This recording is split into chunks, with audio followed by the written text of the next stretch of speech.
अस्सलाम वालेकुम। Hopefully you people are doing great. तो आज मैं आपके लिए लाई हूँ फिज़िक्स का एक न्यूमेरिकल है। ये एमएस स्टूडेंट्स के लिए है। Two infinite grounded metal plates and two metal plates forming a box. दो हमने ग्राउंडेड मेटल प्लेट्स ली हुई हैं और दो हमने मेटल प्लेट्स ली हुई हैं और इनके थ्रू हमने एक बॉक्स बनाया है। हम चाहते हैं कि हम इसके बॉक्स के अंदर का potential, what is the potential inside this box, इसके अंदर का पोटेंशियल हम फाइंड करना चाहते हैं। तो यहाँ पर देखें, अम, हमने जो दो ग्राउंड प्लेट्स ली थी, ये ऊपर नीचे वाली जो है ये ग्राउंड प्लेट्स हैं। ग्राउंड प्लेट्स का जो पोटेंशियल होता है वो ज़ीरो होता है और जिस वजह से मैंने यहाँ पर phi is equal to zero भी लिखा है। और ये जो हमारे पास साइड प्लेट्स है दोनों, इन पर जो पोटेंशियल है वो फाई नॉट है। यहाँ पर आगे चलते हैं। मैं इसको आपको इसका पूरा सोल्यूशन दिखाऊंगी। तो अगर आपको ये समझ आता है तो आप मुझे रिक्वेस्ट कर सकते हैं। नए अगर प्रॉब्लम्स आपको कहीं पर आपसे सॉल्व नहीं हो रहे तो आप मुझे सेंड कर सकते हैं। I will solve it and make a video for you. और मैं फिर आपको इसको पीडीएफ फॉर्म में भी प्रोवाइड कर दूंगी। तो इसको सब्सक्राइब करें, चैनल को लाइक करें और कमेंट करें। यहाँ पर हमने सोल्यूशन से स्टार्ट करना है। तो हमारे पास जो सोल्यूशन में है ना वो बाउंड्री कंडीशन है। यहाँ पर सबसे पहले हमने बाउंड्री कंडीशंस लेनी है। जब हमारे पास y ज़ीरो है तो हमारे पास फाई जो है वो ज़ीरो है।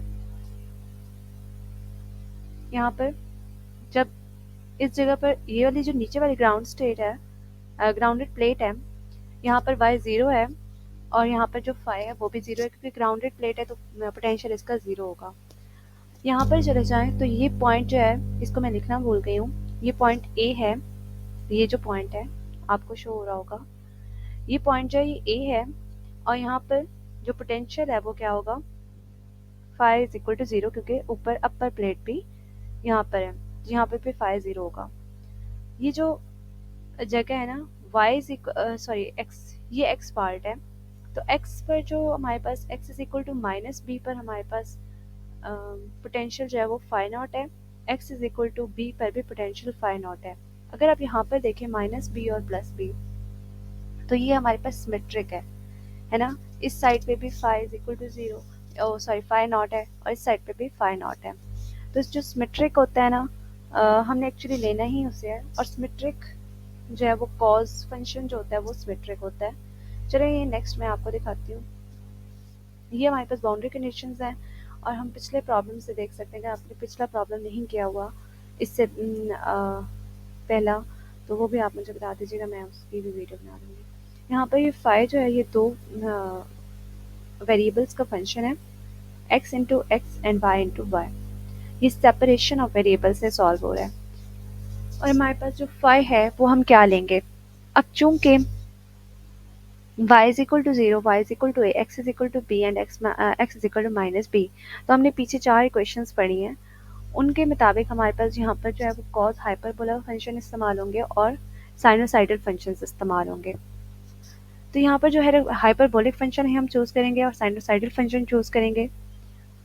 We chose hyperbolic function because potential does not goes to zero at x is equal to b and x is equal to minus b, क्योंकि पोटेंशियल जो था वो x is equal to b और x is equal to minus b पर नहीं जा रहा था, जिसकी वजह से हमने कौन सा फंक्शन यूज़ किया, हाइपरबोलिक यूज़ किया है, एक्सपोनेंशियल यूज़ नहीं किया।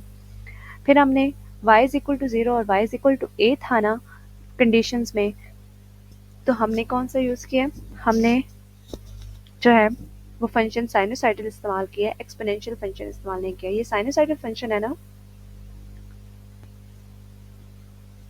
यहाँ पर आगे आ जाए तो x इंटू एक्स में जो हमारे पास ये जो ये वैल्यू है ना, ये a cos hyperbola K x, ये हमारे पास b sine hyperbola K x, ये x की वैल्यू है और c cos of K y and t sine of K y ये हमारे पास y की वैल्यू है। यहाँ से अब यहाँ से ओके।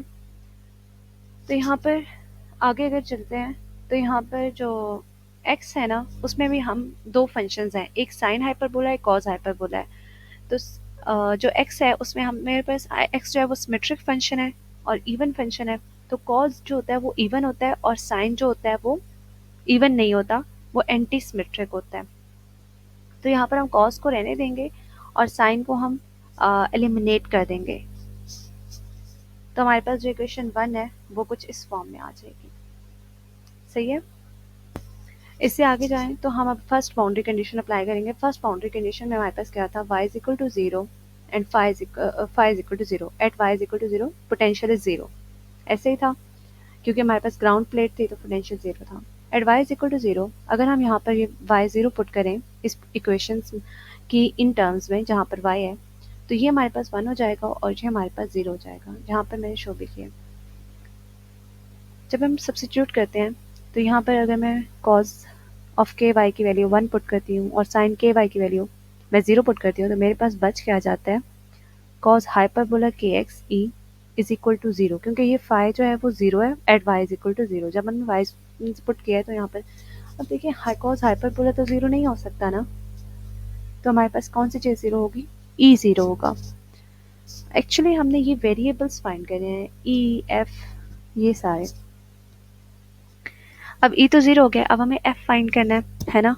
अब एफ फाइंड करने के लिए हमारे पास जो इक्वेशन ये 2 है ना, इक्वेशन 2 है, अब ये रिड्यूस हो जाएगी क्योंकि अब हमारे पास ई 0 है, तो यहाँ पर हम ई 0 सब्स्टिट्यूट करेंगे। जब ई 0 सब्स्टिट्यूट करेंगे तो हमारे पास रिड्यूस होकर इक्वेशन क्या हो जाएगी, cause hyperbola K x F sine of K Y, right. अब हम दूसरी बाउंड्री कंडीशन इस इक्वेशन पर अप्लाई करेंगे, इक्वेशन नंबर 3 पर। जब हम उसे अप्लाई करेंगे अब जो सेकंड बाउंड्री कंडीशन है वो हमारे पास है क्या, y इज इक्वल टू ए और वहाँ पर भी फाई 0 है, यानी कि ग्राउंडेड प्लेट थी। अगर हम y को a पुट करें तो यहाँ पर देखें ये साइन ऑफ के ए हो जाएगा, तो हमारे पास क्या हो जाएगा, f cause of hyperbola K x sign of K A is equal to 0, क्योंकि पोटेंशियल तो 0 ही है ना। अब पोटेंशियल कब 0 होगा, ना ही तो ये f 0 हो सकता है और ना ही कॉज ऑफ हाइपरबोला 0 हो सकता है, तो इसके लिए हमें साइन ऑफ के ए को 0 करना पड़ेगा। Neither f nor cos of hyperbola kx can be 0, so sin of ka is equal to 0। Sine of K A कब 0 होता है, जब हमारे पास के ए जो है वो मल्टीपल हो एन पाई का, तो यहाँ से के की वैल्यू आ जाएगी एन पाई ओवर ए। एन यहाँ पर इंटीजर है जिसकी वैल्यू 1 2 3 सो ऑन है, यहाँ पर हम 0 क्यों नहीं ले रहे, क्योंकि 0 हो जाएगा तो ये के 0 हो जाएगा, जो हम नहीं चाहते कि 0 हो। ये जो k की वैल्यू आई है इसको हम सब्स्टिट्यूट करेंगे इक्वेशन नंबर 3 में, तो हमारे पास इक्वेशन नंबर 3 कुछ इस फॉर्म में आ जाएगी। क्योंकि हम n की वैल्यूज जो है वो f1 टू इन्फिनिटी तक जा रही है ना, तो यहाँ पर F N cos of hyperbola N pi X over A, यहाँ पर देखें कॉज हाइपरबोला के एक्स, के की जगह पर एन पाई ओवर ए, के की जगह पर एन पाई ओवर ए।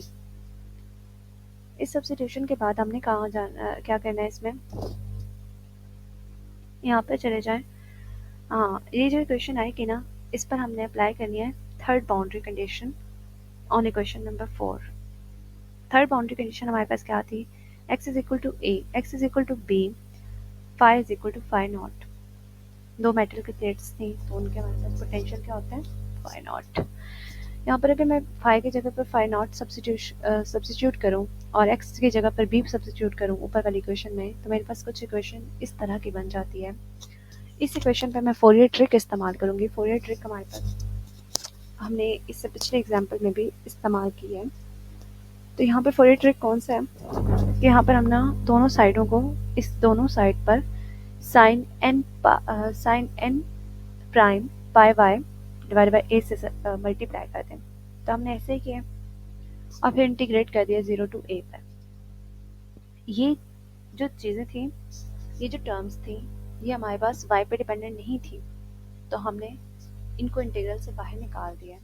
जो y पर डिपेंडेंट थी उनको हमने अंदर रख लिया। यहाँ पर देखें ये जो हमारे पास 0 to a sine of n pi y over a sine of n prime pi y over a dy, ये हमारे पास किसके इक्वल होता है। यहाँ पर मैं एक टर्म ऐड करना भूल गई हूँ, a by 2 delta n into N prime, ये क्रॉनिकल डेल्टा होता है। यहाँ पर अगर n n के इक्वल होगा तो ये 1 वैल्यू देगा, अगर n n के इक्वल नहीं है तो ये नहीं देगा 1 वैल्यू, ये 0 वैल्यू देगा। तो यहाँ पर एक टर्म ऐड करनी है आपने a बाई 2, यहाँ पर जो ऊपर वाली इक्वेशन है, ये इक्वेशन ये रिड्यूस होकर कुछ इस फॉर्म में आ जाएगी, राइट। इसकी जगह पर हमने a/2 delta N N prime substitute कर दिया। अगर एन एन प्राइम की इक्वल हम ले लेते हैं तो यहाँ पर हमारे पास ये फाई नॉट बाहर आ जाएगा, क्योंकि ये वाई डिपेंडेंट नहीं है, ये कांस्टेंट है। 0 to a और ये सारा ऐसे ही यहाँ पर a/2 fn cos of hyperbola n pi b/a और डेल्टा n इंटू एन 1 के इक्वल हो जाएगा। यहाँ से fn की वैल्यू हमने फाइंड आउट कर लेनी है, तो वो fn की वैल्यू कुछ यूँ आ जाएगी। इसके बाद हमने क्या करना है, हमें इंटीग्रल को सॉल्व करना है। इस इंटीग्रल को हम सॉल्व करते हैं, तो इंटीग्रल आपको सॉल्व करना आता ही है, लेकिन फिर भी अगर आप यहाँ पर देखें, मैंने आपके लिए ईजी पे कर दिया है इसको। 0 to a sine of n pi y/a dy।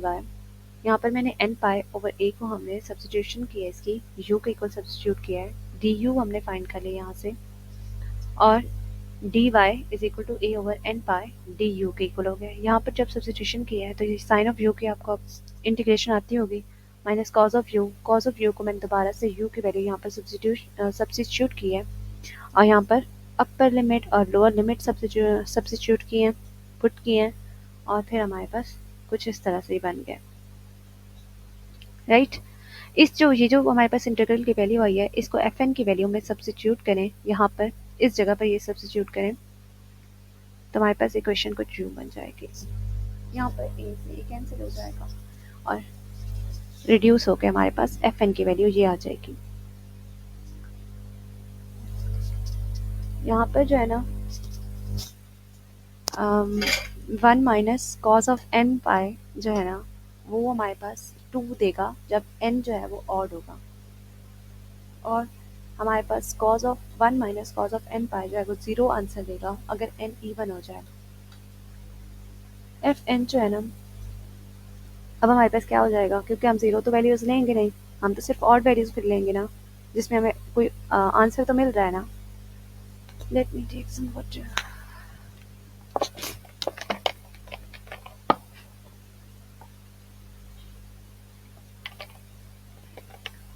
अब यहाँ पर आगे देखें कि हमने यहाँ पर n is equal to odd के लिए वैल्यू सब्स्टिट्यूट किया है, तो यहाँ पर हम जब समेशन लगाएंगे ना, हम समेशन में भी n ऑड लेंगे, ठीक है। ये हमारे पास रिड्यूस होकर ये आ गया है। यहाँ पर ये 2 जब ऐड कर यहाँ पर पुट करोगे ना, इसकी जगह पर 1 माइनस कॉज n पाई की जगह पर, तो 2 ज़र 4 हो जाएगा, ये यहाँ पर ऐसे आ जाएगा।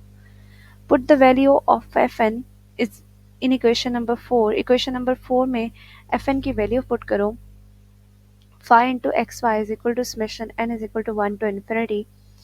और अब यहाँ पर इक्वेशन नंबर 4 ऊपर जो दी हुई थी, मुझे लगता है मैंने दोबारा नहीं लिखी, इक्वेशन नंबर 4, ये इक्वेशन नंबर 4, यहाँ पर fn की जो वैल्यू अब हमने फाइंड आउट की है ना, उसको सब्स्टिट्यूट कर देंगे। ये जब fn की वैल्यू हम सब्स्टिट्यूट करेंगे तो ये हमारे पास इस तरह से आ जाएगा। ये कुछ अरेंजमेंट करके हमने इस तरह, ये हमारे पास है potential, this is the potential inside the box. Thanks for watching. अगर आपको वीडियो अच्छी लगी हो तो सब्सक्राइब करें चैनल को, और अगर आपने कुछ न्यूमेरिकल सॉल्व करवाने हैं तो आप मुझे बता सकते हैं, मैं आपको सॉल्व करके और दे दूँगी। और मैं इनका जो PDF है वो आपको डिस्क्रिप्शन बॉक्स में उसका लिंक भेज दूँगी, तो आपने वहाँ से वो डाउनलोड कर लें या फिर वहाँ से सॉल्व कर लें। और ये मेरी साइट है, तो इस पर मैंने अपलोड कर दिया। यहाँ पर ये इंडेक्स होएगा तो ये गूगल पे भी सर्च होना शुरू हो जाएगा, लेकिन मैं आपको लिंक भेज दूँगी, यहाँ से लिंक से आप ये जो फाइल है वो डाउनलोड कर सकते हैं, आप यहाँ से सॉल्व कर सकते हैं बट यू वांट। ओके, अल्लाह हाफिज़। यहाँ पर ये ओपन हो रही है, नेट स्लो है ना, ये फाइल है, ये आप इसमें एक छोटी सी वही मिस्टेक है, सिर्फ क्रॉनिकल डेल्टा जहाँ पर मैंने लिखा हुआ a/2 वहाँ पर आपने कर लेना। ओके, थैंक यू, अल्लाह हाफिज़।